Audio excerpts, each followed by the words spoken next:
Hello જય દ્વારકાધીશ મિત્રો, કેમ છો બધા? મજામાં ને? સ્વાગત છે તમારું મારી ચેનલમાં.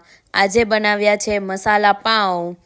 તો ક્યારેય પણ કાંઈ પાઉંની વાનગી બનાવવી હોય અને પાઉં વધ્યા હોય તો તેને નાખી દેતા પહેલાં એકવાર આ રેસીપી જરૂરથી જોઈ લેજો. અને ચેનલમાં નવા હોય તો સૌથી પહેલાં ચેનલને સબસ્ક્રાઈબ જરૂરથી કરી દેજો.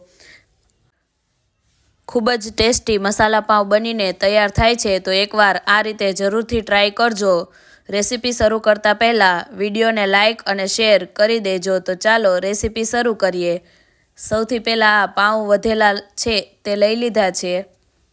હવે આપણે તેના નાના નાના ટુકડા કરી નાખશું. તો આ રીતે આપણે પાઉંના ટુકડા કરી લેશું.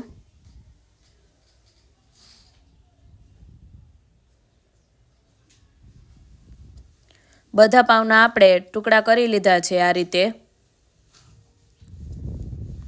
તમારે જેટલા પાઉં વધ્યા હોય તેના બધા પાઉંના આ રીતે ટુકડા કરી લેવા. હવે આપણે તેને વઘારવા માટે એક મોટી સાઈઝની ડુંગળીને આ રીતે ઝીણા ઝીણા કટકા કરી લીધા છે. એક ટમેટું લઈ લીધું છે.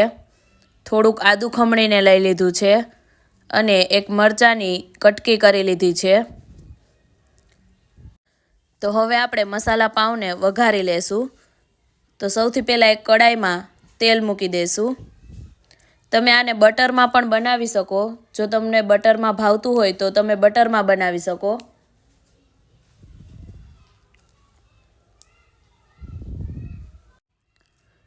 તેલ ગરમ થાય એટલે સૌથી પહેલાં આપણે તેમાં આદું નાખી દઈશું.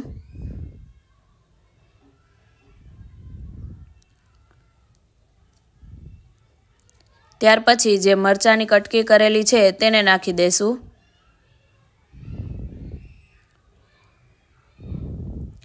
પછી તેમાં ડુંગળી એડ કરી દઈશું.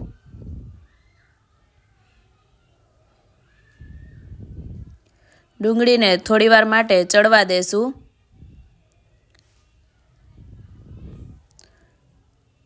થોડીક ગુલાબી જેવી થાય એટલે ત્યાર પછી આપણે તેમાં ટમેટાં એડ કરી દઈશું.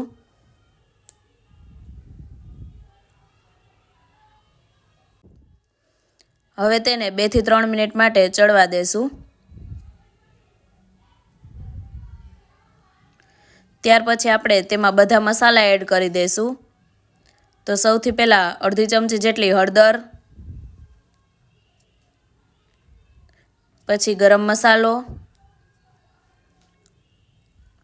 સ્વાદ પ્રમાણે મીઠું, ધાણા જીરું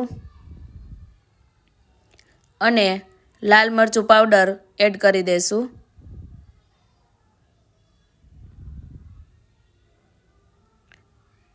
પછી તેને હલાવીને મિક્સ કરી લેશું. પછી થોડોક લીંબુનો રસ એડ કરી દઈશું.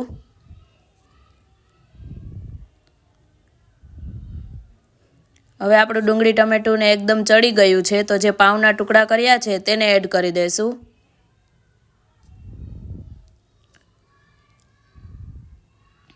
હવે બધું સરખી રીતે હલાવીને મિક્સ કરી લેશું. થોડાક લીલા ધાણા નાખી દઈશું.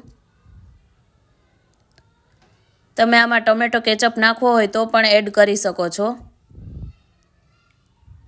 તો તૈયાર છે આપણા મસાલા પાઉં. તો પ્લેટમાં કાઢી લઈએ. ખૂબ જ ટેસ્ટી બનીને તૈયાર થાય છે, તો એકવાર જરૂરથી ટ્રાય કરજો આ રીતે. આપણા ગુજરાતીઓમાં તો કાંઈ પણ વધેલી વસ્તુ આપણે નાખી નથી દેતા.